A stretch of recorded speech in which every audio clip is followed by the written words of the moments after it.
ሰላም ጤና ይስጥልን። እንዴት አርፍዳችኋል? የተከበራችሁ የፖድካስቱ ቤተሰቦች በያላችሁበት ሰላም እንድትሆኑ ምኞቴ ነው።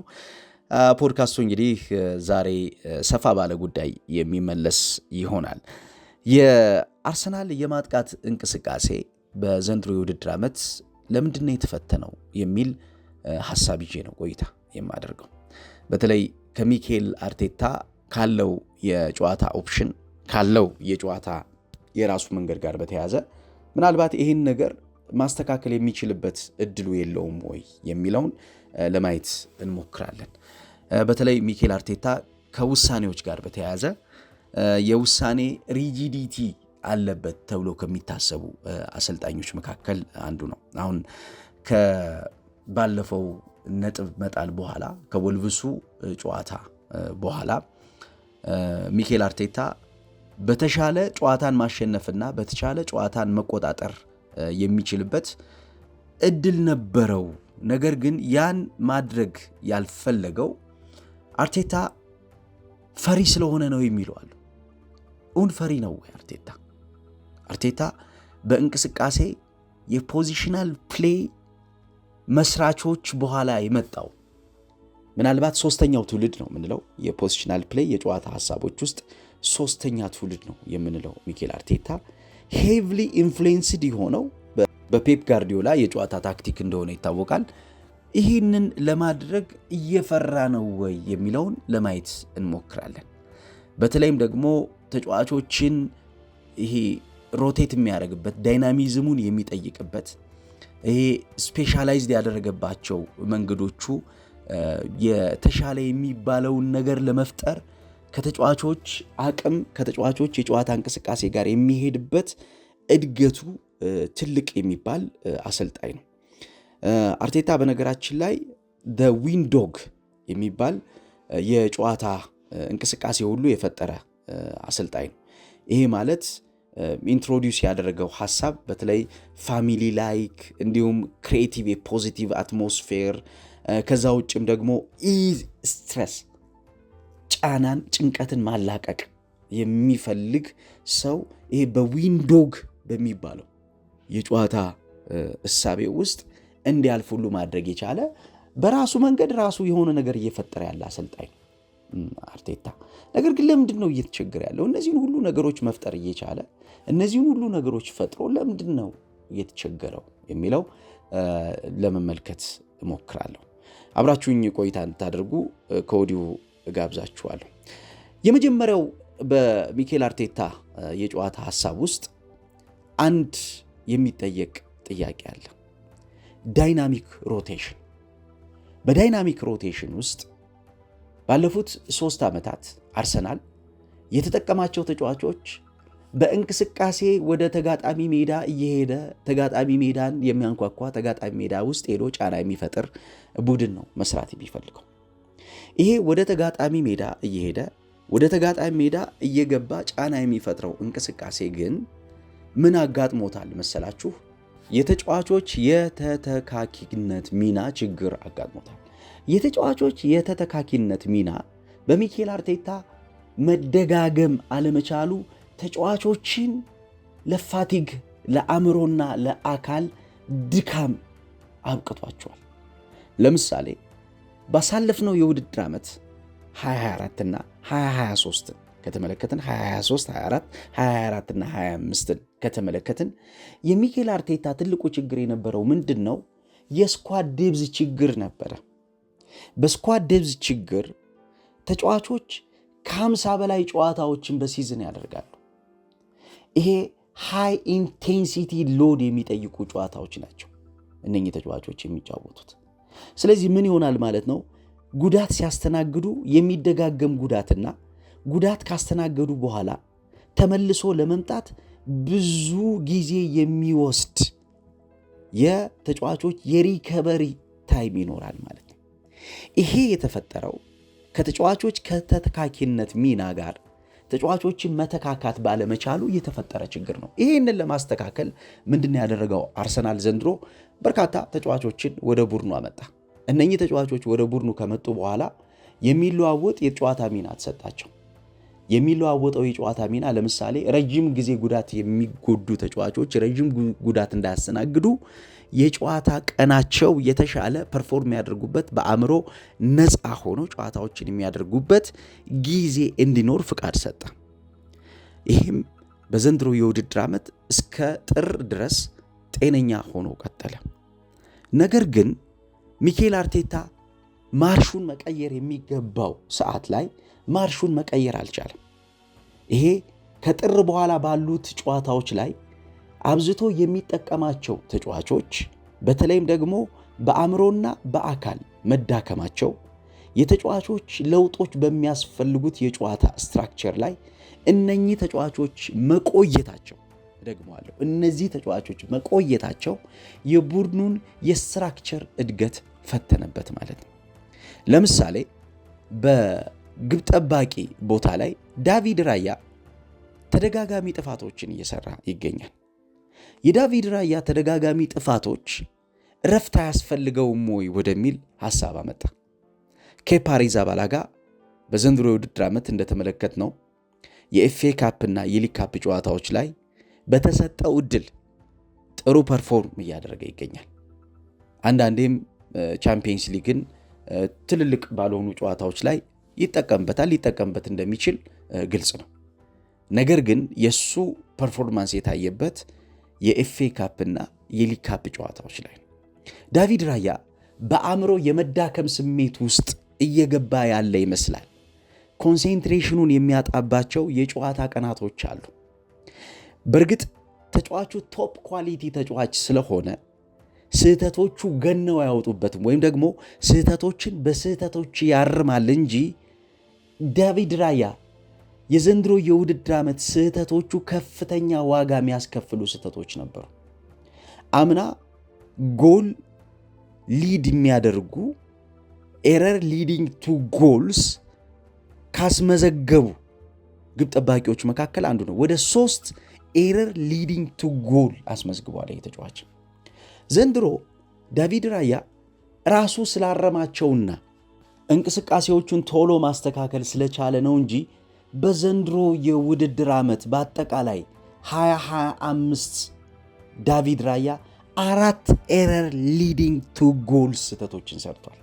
እደግመዋለሁ 4 ኤረር ሊዲንግ ቱ ጎልስ ሰርቷል።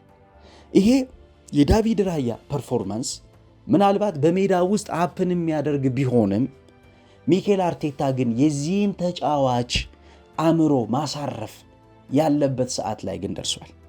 ምናልባት ከፐርፎርማንስ ጋር በተያያዘ ላለበት ጥያቄ የሱም ቦታ ሊይዝ የሚችለው ኬፓ አሪዛባላጋ ጥሩ ፐርፎርም እያደረገ ነው የሚገኘው።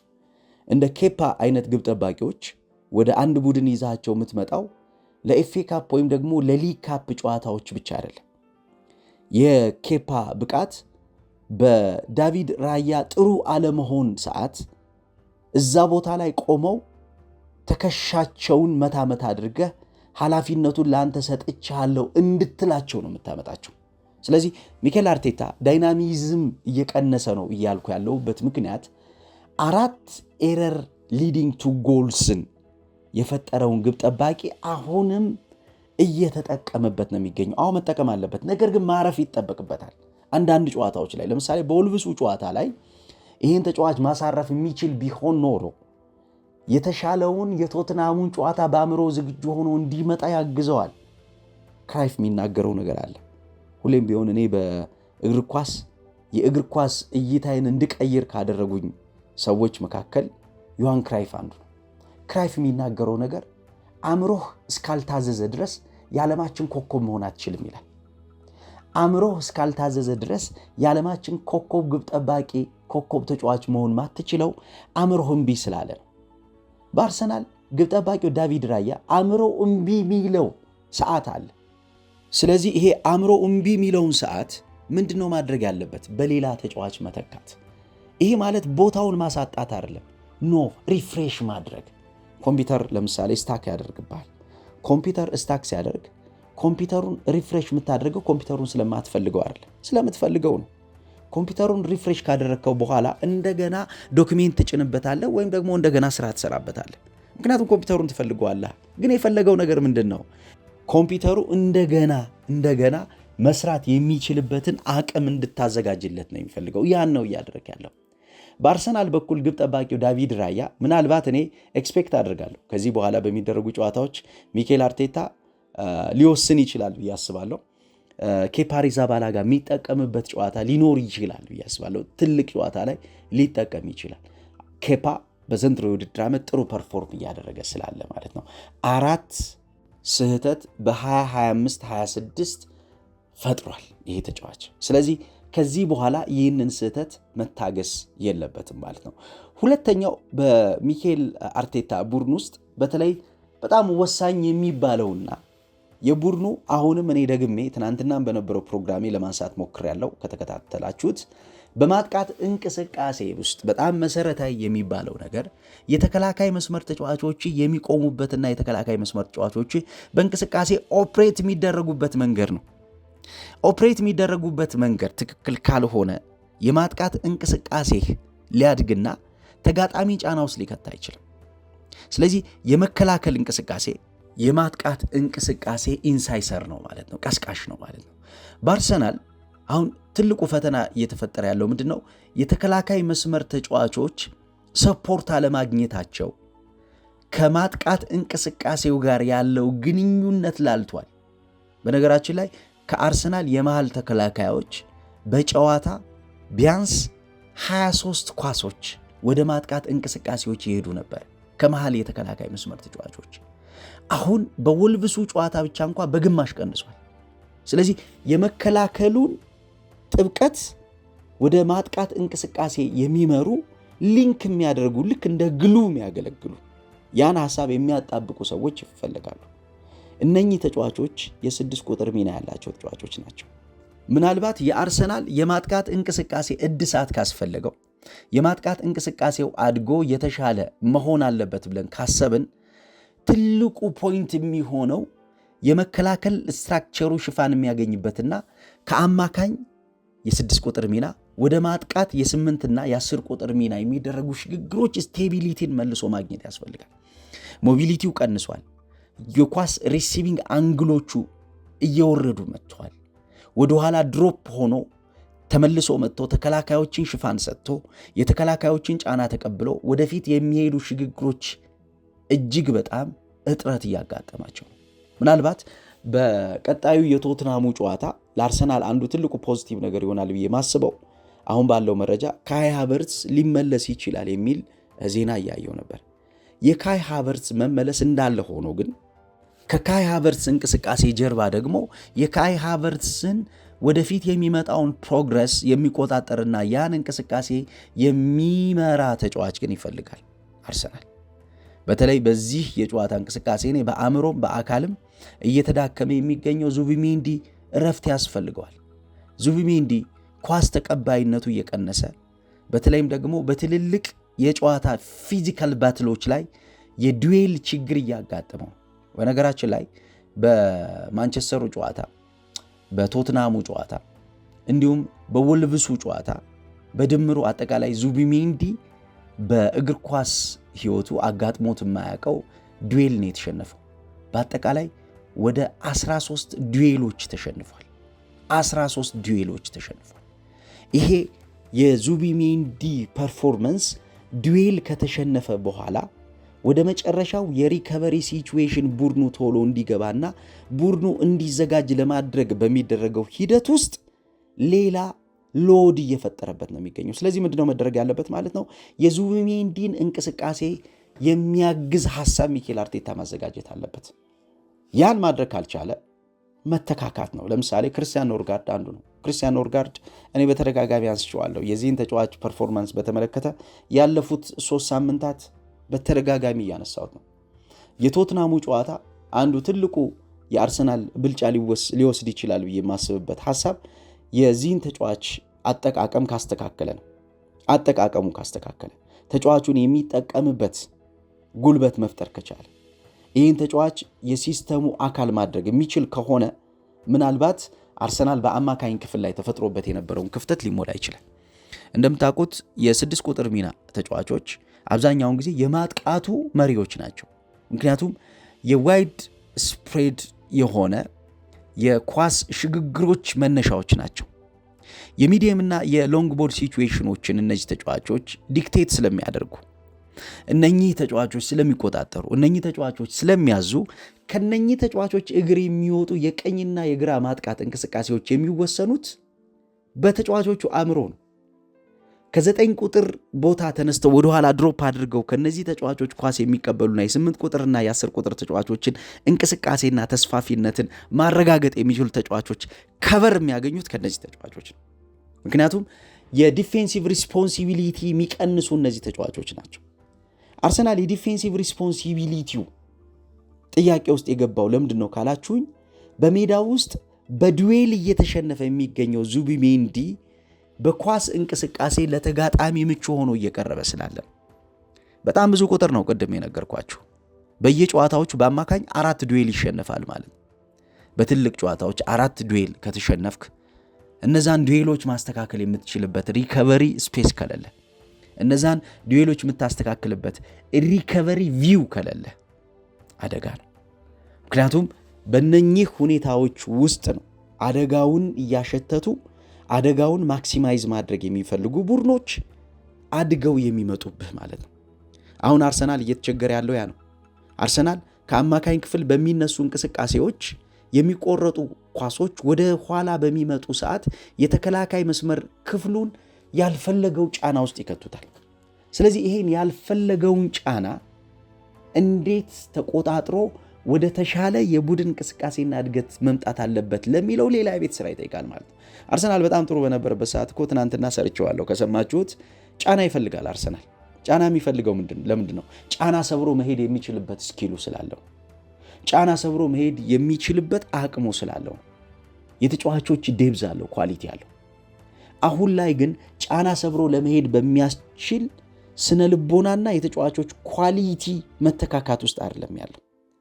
የአርቲፊሻል ትራንዚሽን ሐሳቦቹ ለምሳሌ ሚኬል አርቴታ እኔ በዚህ የውድድር ዓመት ከገዙኝ ሐሳቦቹ መካከል አንዱ ነው። አርቲፊሻል ትራንዚሽን የማይቆም ትራንዚሽን ነው። በማይቆም ትራንዚሽን ውስጥ ግን አብዛኛውን ጊዜ እንቅስቃሴውን የሚመሩ ተጫዋቾች እንቅስቃሴውን የሚመሩበትን ደመነብስ ነው የምትፈጥርላቸው። ስለዚህ እነኚህ እንቅስቃሴውን የሚመሩበትን ደመነፍስ የምትፈጥርላቸው ተጫዋቾች ከእንቅስቃሴው በኋላ ለቡድኑ የሚጠቅመውን ነገር የማድረግ ግዴታ ውስጥ ይገባሉ ማለት ነው። ምናልባት በመተካካት እንቅስቃሴ ውስጥ በማጥቃት እንቅስቃሴ ውስጥ ብቻ መቆየት ለቡድኑ አዋጭ ሆኖ ስለማያገኙት በመከላከል እንቅስቃሴ ውስጥ መገኘትንም አብዝተው ይፈልጋሉ። ስለዚህ በመከላከል እንቅስቃሴ ውስጥ ታገኛቸዋለህ። የመከላከል አደረጃጀት ውስጥ ያሉ ቡድን ተጫዋቾች ደግሞ የመከላከል እንቅስቃሴው ብቻውኑ አዋጭ ሆኖ ስለማያገኙት በማጥቃት እንቅስቃሴ ውስጥ ታገኛቸዋለህ። ወደፊት ተስፋፊ የሚባለውን የማጥቃት እንቅስቃሴ እየመሩ ያ የተስፋፊ የማጥቃት እንቅስቃሴው በእነኚህ ተጫዋቾች ዕውቀት እየተዘጋጀ ተጋጣሚ ሜዳ ላይ ደርሶ ተጋጣሚ ሜዳን አሸንፎ ብልጫ ወስዶ የተሻለ አፐራንድ እንዲኖር ያደርገዋል ማለት ነው። ነገር ግን ይሄን ነገር ለማድረግ አርቴታ ከሪጂዲቲ መውጣት አለበት። ሪጂዲቲ አሁን አርሰናልን እየገደለው ያለው ነገር የተጫዋቾች አጠቃቀምና ምርጫው ጋር በተያያዘ በአካልም በአእምሮ ማረፍ ያለባቸው ተጫዋቾች አሉ። እነኚህ በአካልም በአእምሮ ማረፍ ያለባቸው ተጫዋቾችን ወሳኝ በሚባሉ የጨዋታ ጊዜያቶች ላይ ቀድመ ታሳርፋቸውና ለዛ ጨዋታ እንዲዘጋጅ ማድረግ ነው። ሰር አሌክስ ፈርጉሰን በመጽሐፋቸው ያስቀመጡት አንድ ጽሑፍ እንዲህ ሲል ይነበባል። የምፈልጋቸውን ተጫዋቾች የምጠብቀው አስፈላጊ ረፍት በመስጠት ነው ይላሉ። የሚፈልጓቸውን ተጫዋቾች የሚጠብቁት አስፈላጊ የሆነ ረፍት በመስጠት ከሆነ እንቅስቃሴው ይበልጥ እንዲያድግ የነኚህ ተጫዋቾች ረፍት በጣም አስፈላጊ ነው ማለት ነው። እንቅስቃሴው ይበልጥ እንዲያድግ እነኚህ ተጫዋቾች በአካል በአእምሮ አርፈው መምጣታቸው የተሻለውን ነገር ይሰጣል ማለት ነው። ስለዚህ በአማካኝ 4 ዱዌሎች የሚሸነፍ የነበረው አማካኝ የተሻለ አድጎ አርፎ ሲመጣ ግን ዱዌሎችን የሚያሸንፍና ዱዌሎችን ወደ አታኪንግ ትራንዚሽን የሚቀይር ዱዌሎችን ወደ ሪከቨሪ ትራንዚሽን የሚቀይር ሞር ኮምፓክት የሆነ የቡድን ስትራክቸር ይሰጣል ማለት ነው። በዱዌሎች ሽፋን የ6 ቁጥር ሚና ተጫዋች ስታሚና ብርታቱ በጣም ወሳኝ ነው። እኔ ዙቢሜንዲ ካየሁት ስታት ብርታቱን ያጣ ይመስለኛል። ወደ ማጥቃት እንቅስቃሴ ሲሄድ ይበልጥ የተሻለ መሆንን የሚፈልግ አይነት ተጫዋች ነው። አንዳንዴ ከስትራክቸር ጋር በተያዘም ያለው ትልቁ ጥያቄ ምንድነው? ስትራክቸሩን የሚጠብቁ ስትራክቸር ፕሮቴክተርስ የሚላቸው እንደ ጋርዲዮላ አይነት አሰልጣኝ ይህን ሚና የሚሰጣቸው ተጫዋቾች በእንቅስቃሴ ውስጥ ሁሌም የማይደክሙና የሚቆዩ መሆን አለባቸው። ለምሳሌ ሮድሪን አንዱ የሚወደው ለዚህ ነው፣ የስትራክቸሩ ፕሮቴክተር ነው ይሏል። አሁን በዚህ ሰዓት አርሰናል የስትራክቸሩ ፕሮቴክተር አለው ለማለት የሚያስደፍር አይነት ኳሊቲ የለም። ምክንያቱም ዙቢሜንዲ ዱዌሎችን እየተሸነፈ ነው። የዙቢሜንዲ ዱዌሎችን መሸነፍ ስትራክቸሩ ላይ የፈጠረው ጫና አለ፣ ሎድ አለ። ምናልባት በቶትናሙ ጨዋታ አሰልፎ ቶፕ ፐርፎርማንስ ላይ ሊገኝ ይችላል፣ ግን ቀጣይነት ላይኖረው ይችላል ያ እንቅስቃሴ። ስለዚህ ተጫዋቾችን አንዳንዴ አፍርሶ የመስራት ኃላፊነት አሰልጣኞች ይኖራቸዋል። ይህን ተጫዋች እንደገና አፍርሶ የመስራትና የቡድኑን በጣም ወሳኝ የሚባለው ሰዓት ላይ የሚገኙትን ጨዋታዎች ለማሸነፍ አሰልጣኝ ሚኬል አርቴታ አሁናዊ የሆነው ነገሩ ላይ ውሳኔ መወሰን ይኖርበታል። ለዚህ ነው ዲፌንሲቭ ሺልድ፣ አታኪንግ ፔኔትሬሽን፣ የጠበበውና የሰፋውን የማጥቃት እንቅስቃሴ የመቆጣጠርና የመምራት ሚና ላይ ትልቅ አስተዋጽኦ ያላቸው ተጫዋቾች አብዛኛውን ጊዜ በጥንቃቄ አሰልጣኞች የሚመርጡት ማለት ነው። ምናልባት ወደኋላ መመለሱ አስፈላጊ ስላልሆነ ነው እንጂ የቶማስ ፓርቴ መውጣት በራሱ ከሱ መውጣት በኋላ እዚህ ቦታ ላይ የሚገኙ ተጫዋቾች የተሻለ ፐርፎርም ማድረግን ታሳቢ ያደረገ መሆን ይኖርበታል የሚል ተደጋጋሚ ጥያቄዎች ሲነሱ እንደነበር እናስታውሳለን። የፓርቴን አስፈላጊነት አምና የነበረው የሪያል ማድሪዱን የመጀመሪያውን ዙር ጨዋታ ማስታወስ በቂ ይመስለኛል። ምክንያቱም በጨዋታው ላይ የነበረው ተሳትፎ በተለይ ቡድኑን በመከላከል አደረጃጀቱ ጥብቅ እንዲሆን በማገዝ ቡድኑ የሚፈልገውን ሽልድ ሰጥቶታል። ዴክለን ራይስ ቢጫ ካርድ ባየበት ጊዜ የቀጣዩ ጨዋታ ላይ እንደማይኖር ስላወቀ እንዴት እንደተበሳጨ ታስታውሳላችሁ። የ6 ቁጥር ሚና ያላቸው ተጫዋቾች በማጥቃት ባህሪ ነፃነት ስለሚያውጁላቸው፣ ነፃነታቸው እንዲታወጅ ኢንሳይት ስለሚያደርጓቸው ከነሱ ፊት የሚገኙ ተጫዋቾች ሁሉ የሚጨነቁት ለነዚህ ተጫዋቾች ነው። ዴክላን ራይስ አሁን ደስተኛ ነው በዚህኛው የአርሰናል ፎርሜሽን ውስጥ አይደለም፣ ደስተኛ አይደለም፣ እየባከነ ነው ያለው። ስለዚህ አርቴታ ነገሮችን ማኔጅ ማድረግ፣ ነገሮችን መመልከትና የማጥቃት እንቅስቃሴው ከመከላከል አደረጃጀቱ ጋር ዲፌንሲቭ ሶሊዲቲ አታኪንግ ኢንቱዊሽንን እንደሚያመጣ ሊረዳው የሚገባበት ወሳኝ ሰዓት ላይ ነው የሚገኘው። ተሳተፉበት፣ እናንተ ሐሳብ ስጡበት።